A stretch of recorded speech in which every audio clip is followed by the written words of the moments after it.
We've been talking about silence, how some men's greatness has been affected because they've been quiet.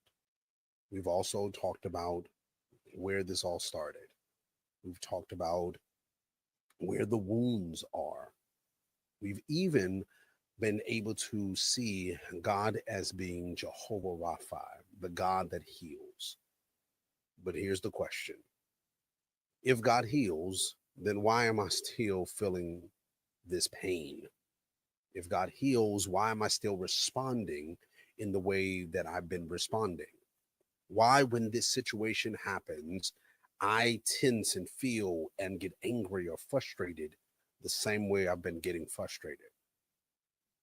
This morning, I want to make sure that we are going to bridge the gap so we can be able to realize how we get from what God's responsibility is to then seeing the change in the process of healing in our own lives.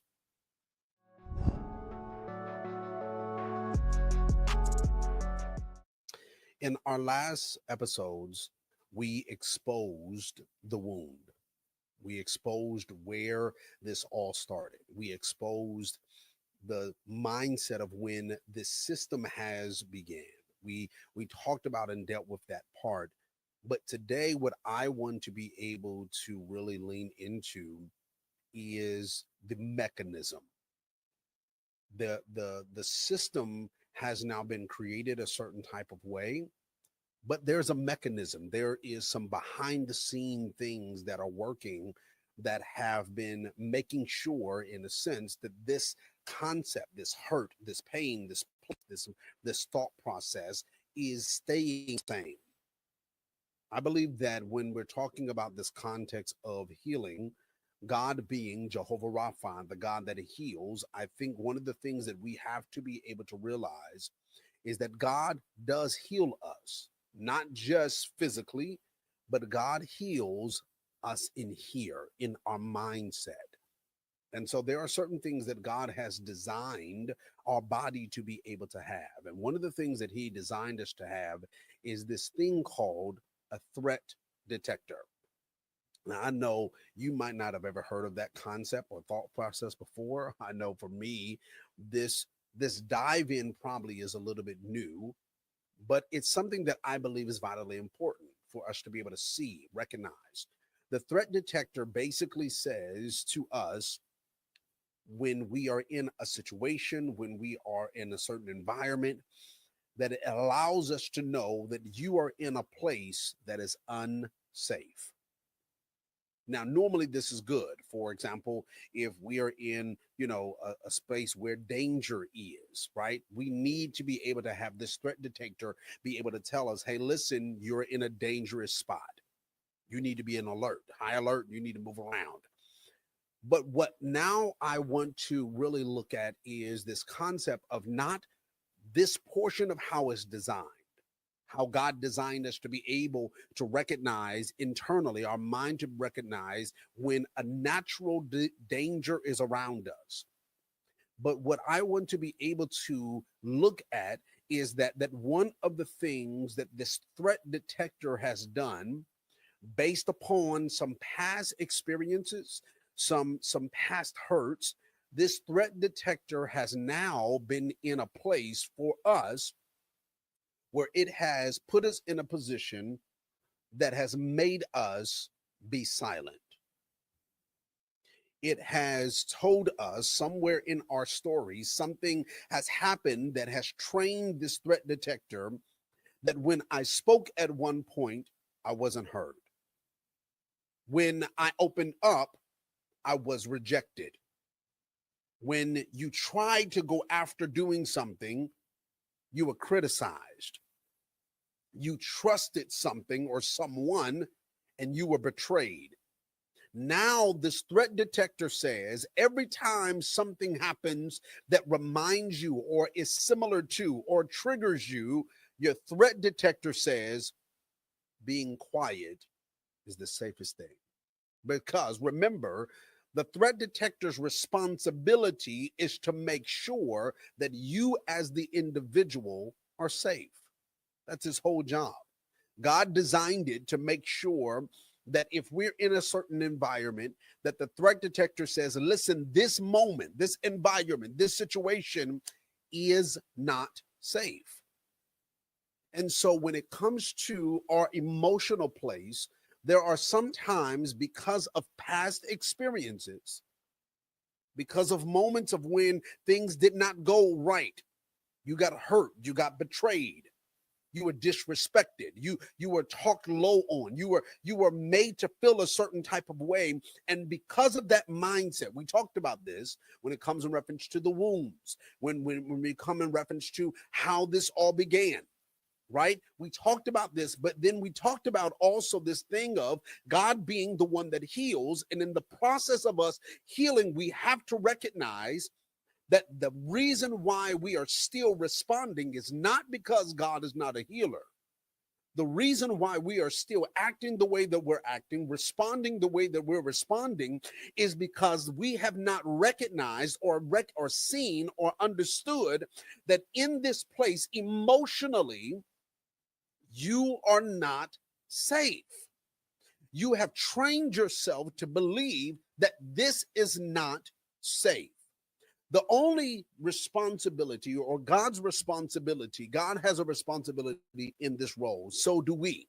Now we're gonna deal with this, and I'm also gonna put myself in this conversation because it's something that I need us to all see that is real.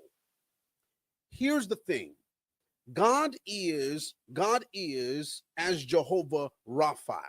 God is the God that heals, right? His responsibility is to be a healer.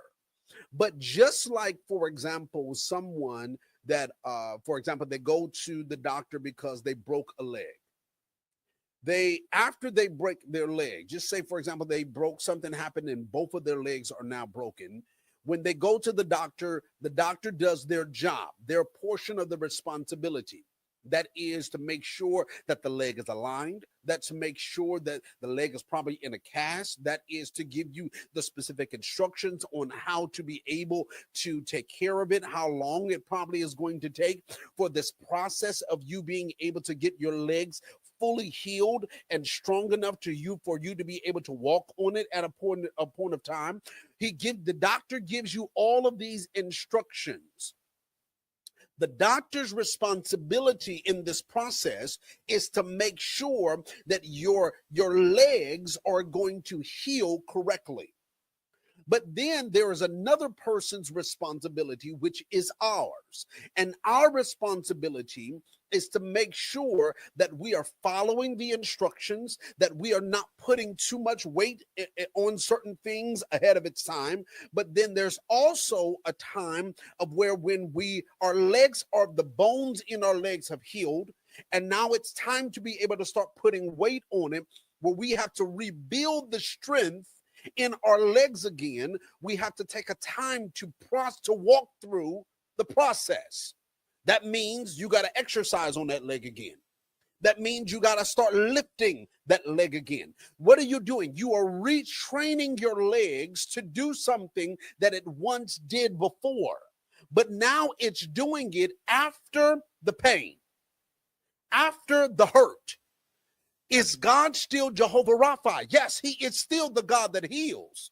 But you still have to do the process of the responsibility of now retraining your threat detector, the place in you, and you have to train it to say, now this is how we think of being safe.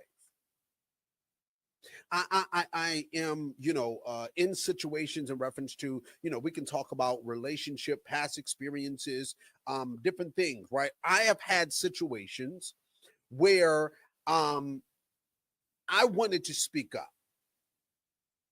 And it started off initially where, in certain essence, when I was younger, where I would speak up about certain things, and people or certain circumstances would make me feel like what I was saying was not good enough.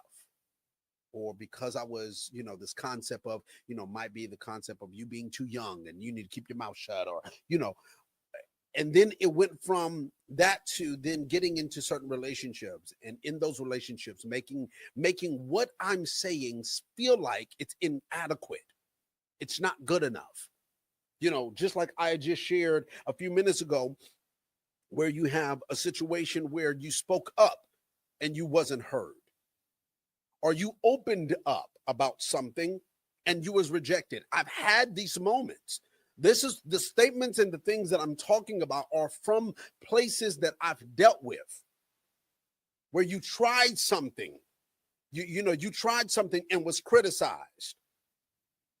I have had people, even when it comes to this podcast, I have had people downplay the podcast, where it's like, no, they ain't nothing but a hobby. No, you don't need to be doing that. You need to stop doing that and do this over here.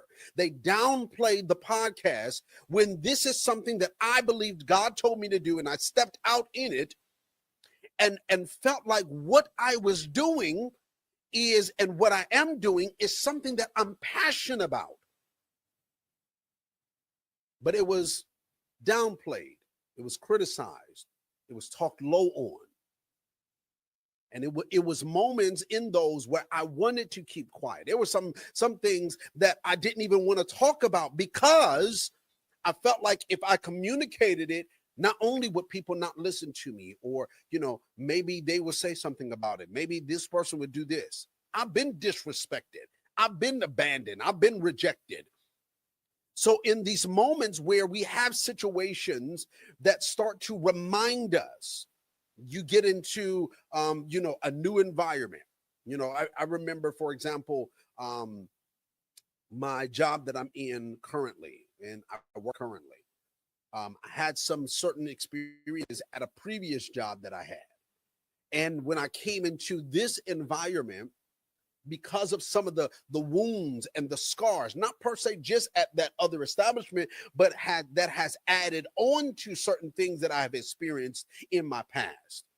That now, when I'm in this organization, in this job, and I'm doing what I'm doing, trying to work at my best ability, there are things that start to remind me of when I got hurt here.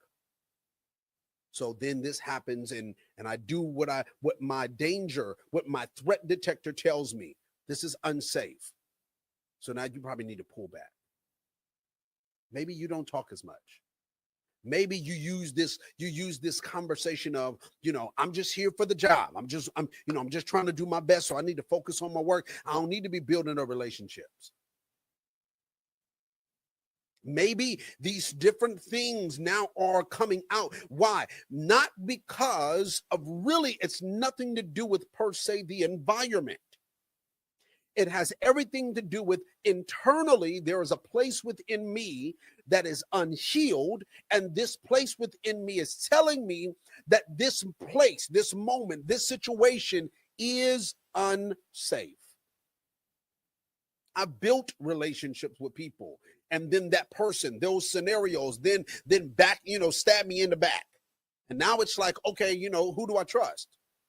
There was years when I went through scenarios and mindsets emotionally where I was like, I can't trust nobody. Only people I can trust is a handful of people. I don't trust nobody. I used to actually communicate this.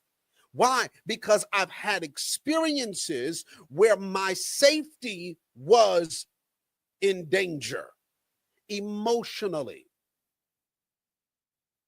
So then when I get into that environment, then when you say something, or this small thing might have happened, now I've made this into a larger situation, not because really of what you said, not because of what you did.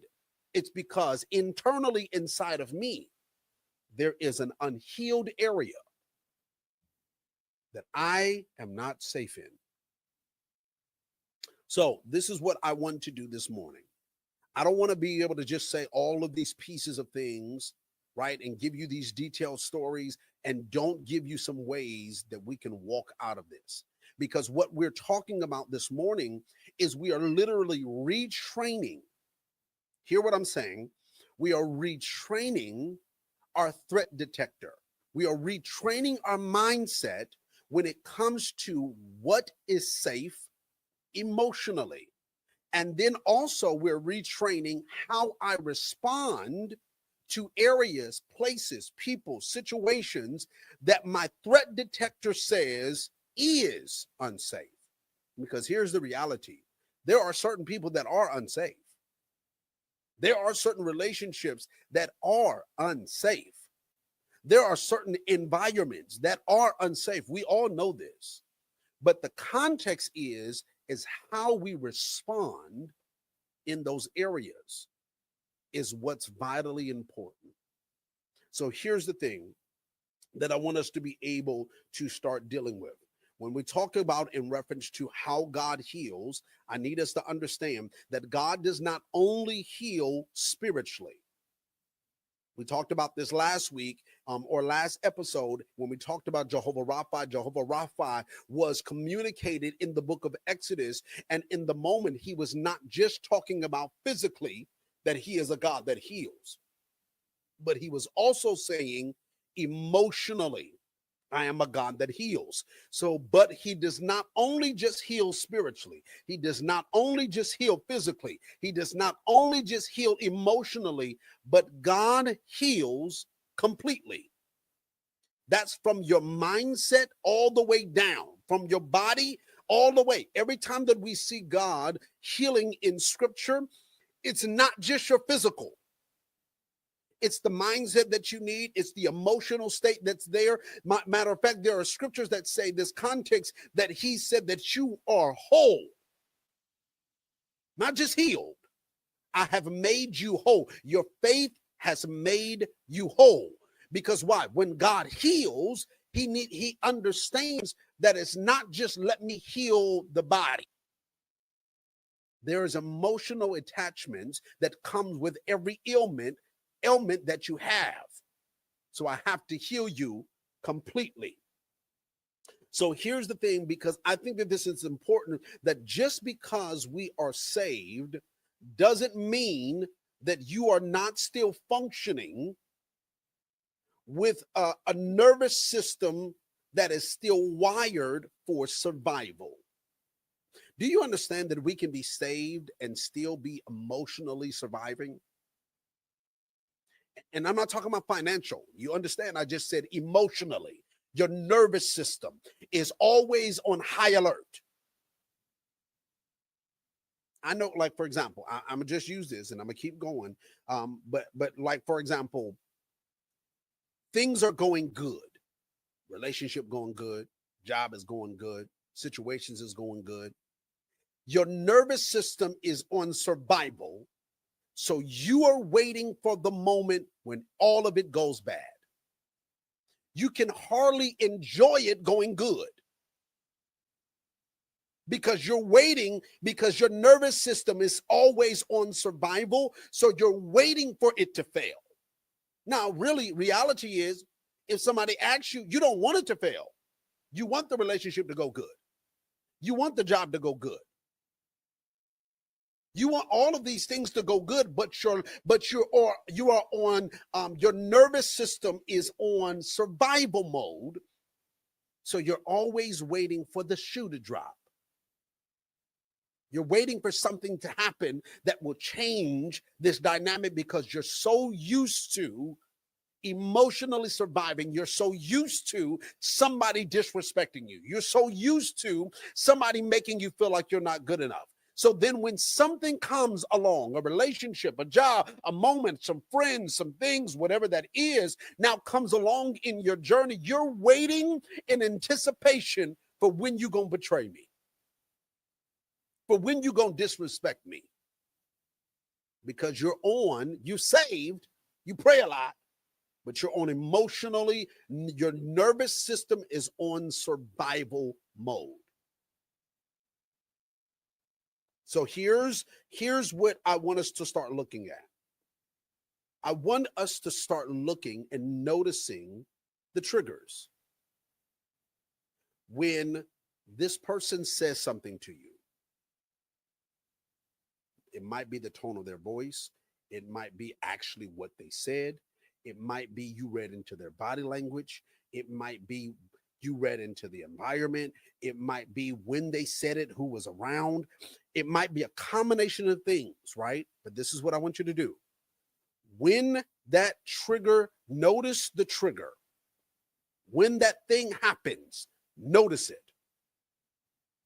And I want you to do me a favor before you do anything, before you shut down, before you snap off, before you go into a mental emotional spiral.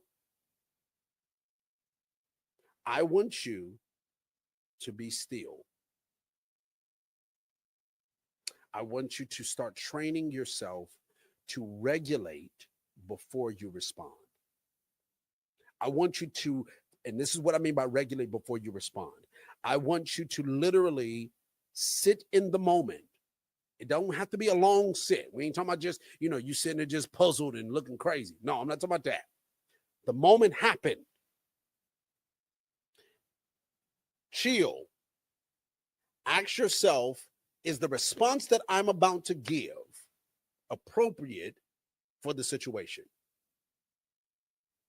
And then ask yourself, I want you to really take some time. Now, you might say, hey, listen, right now, hey, whatever, just give a response and so you can get out and walk away. But I need you to start really recognizing the trigger. I need you to be able to take time before you respond. But when you get moments by yourself or moments where you can actually think, I want you to ask yourself, why? Why did I feel that way? Why did I feel like I needed to respond at that level? Why did I feel like I wanted to be able to give it like that? Why did I feel like this? Why did I feel like what they said or how they reacted was like this? It fell in this. I need you to ask the question. Why are we having to ask the question? The reason why we need to ask the question is because we need to clarify in our mind why I feel that triggered. We need to clarify in our mind why I'm responding this way. We need to clarify in our mind why.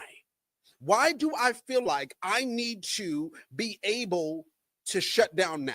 Why do I feel like I was betrayed? Why do I feel like now they don't love me anymore? Why do I feel like they don't respect me? Why do I feel like they don't listen to me? Here, I'm telling you, we have to understand why and now retrain our thought process to say, you know what? I think I was tripping. You know what? No, for real,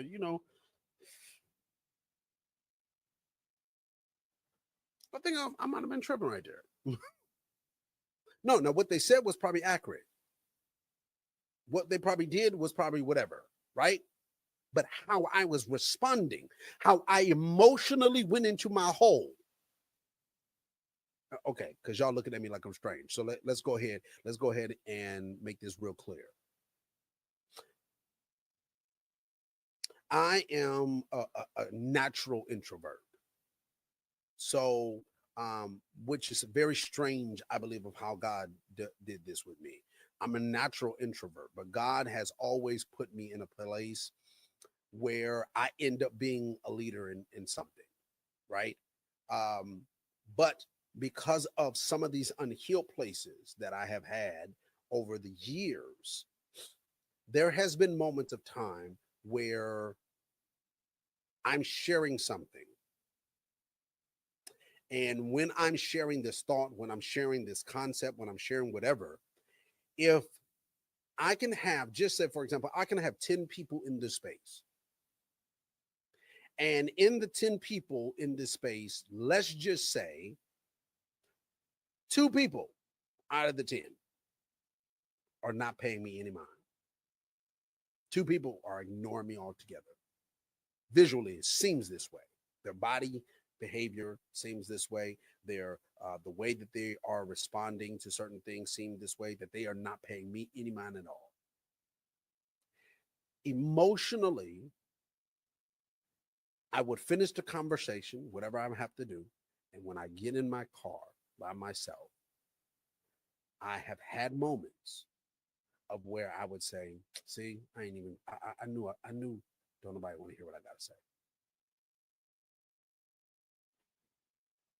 I see, there's moments where I put ideas on the table.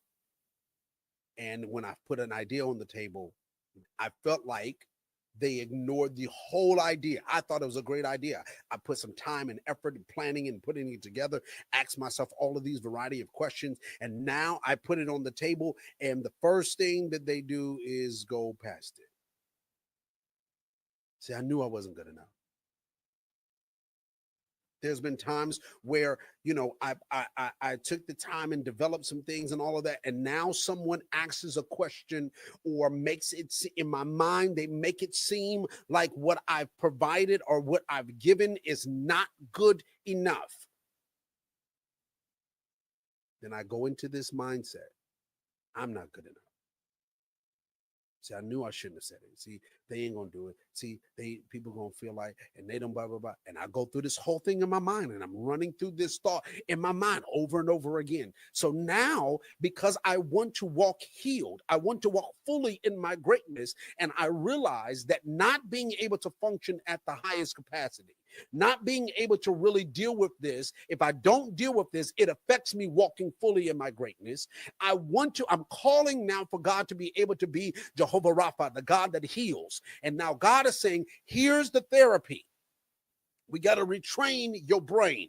We got to retrain this thought process. So now when I present something and that feeling comes up, that little boy in me cries out, that little boy now is saying these different things in my mind and reminding me and saying to me, see, I knew we wasn't good enough. Now I have to say to me, Hiram, is that truth? Did that situation really say that? Or did they just ask a question about what you presented so that they can get clarity? Maybe when you were speaking, it wasn't that they wasn't paying attention. It wasn't that what you were saying wasn't good enough. Maybe they didn't have clarity.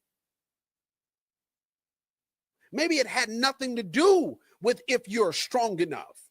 Maybe it had nothing to do. Maybe in that situation, maybe in that specific scenario, it wasn't that they was ignoring you, right? Here's the other part. And if they was, and that doesn't say that what you're saying is not good enough. It just says that they wasn't the people that needed to hear it. It's not because they looked over whatever you said. Maybe what you presented was good, and maybe they just didn't see it. But now you've gotten into this mindset that they just don't like me. They just don't want to do it. No, maybe that ain't even what it is. So now I've had to sit back and ask myself, why? Not just where did it come from? Not where did it start? Okay, now let's retrain. Why are you acting like that? Is that even real? Or is this just a part of your survival? Here's the key. Because what you have trained, what we, not just you, what we have trained our emotions to be able to feel safe in is the response of other people. I'm going to say this again. What we have trained our emotions. This is this process of healing. I'm telling you, it's helping me. So I'm just communicating with you. What we have trained our system to be able to be safe in. This is your threat detector says you are safe. What we have trained ourselves to be safe in is the response of other people. How other people respond to me. How other people speak to me, how other people treat me. And how the person deals with me, how the person reacts to me, how the person does whatever to me, now says I'm safe emotionally. So now I'm putting my safety in the hands of an individual. But what if my responsibility is to make sure that my safety is in God? Yes, we got to be in relationships. Yes, we have to be able to deal with certain things. Yes, we understand certain circumstances and situations. We have to involve ourselves with people. Don't hear what I'm not saying. I'm not over spiritualizing this. But what I recognize and understand is God is my protector. And we're going to talk about this very soon. But the reality is, in the process of going through this, in the process of recognizing these different things, what we're going to talk about on this next episode, I promise you, is going to help us, is now since I'm walking through this, I have to make sure that how I'm safe emotionally is not in you, it's in God. I retrain myself to say, no, that's not how that goes. No, okay, no, you're going to act however you're going to act. But how you're acting has nothing to do with me, because who I am is secured in him. That's my safety. My value system has nothing to do with how you treat me. If I'm good enough, has nothing to do with how you respond to me. If I'm going to be, if in reference to how, if I'm going to speak or not going to speak, has nothing to do with you. It has nothing to do with you making me feel whatever. No, I cannot give you that responsibility, that type of power and strength when it comes to who I am, not what I do, who I am. Who I am is safe in him. And then God, by his loving kindness and his tender mercy, places us in people, in environments, brings people in our lives that then can be safe environments. But I can't even recognize the safe environments, the safe people, until I recognize and I place myself in the safe arms of God. Hey, listen, God, you got me. I got to now just walk this out. I got to retrain this. No, okay, I got what you're saying. Our next episode, we're going to actually deal with this context, because the other part of what this is, of starting to heal, is called boundaries. I'm safe in him. I create boundaries for you. I'm safe in him, but I create boundaries for y'all. Yes, I do this for me too, but not, this is for you. Who gets this far and what we do and what we don't do. What environments I'm going to be in and ain't going to be in. How you going to treat me and how you not going to treat me. Those are boundaries. Those boundaries are for you. But my safety of who I am is in him. So this is the bridge. God's responsibility is he is Jehovah Rapha. He is the God that heals me. I have some responsibility that I have to do also, which is I have to start retraining my mindset. I got to retrain this thing. So the way that I retrain it is I got to start talking to myself. I got to start asking myself the questions. I have to be able to make sure that I'm not going off of the script of my past emotions and experiences, but that I'm rewriting this by dealing with the context of this is safe, this is safe, God is safe. Next week, next episode, now here's my boundaries. I love you. And we have to walk fully in our greatness, because greatness is the ability to be able to serve well. And there might be areas that we are serving excellent in. God designed us to serve well across the board. And one of the things that we need from you, and what you need from me as a man, is for us to be able to speak up. We have to do that. healed. I love you all. Talk to you later.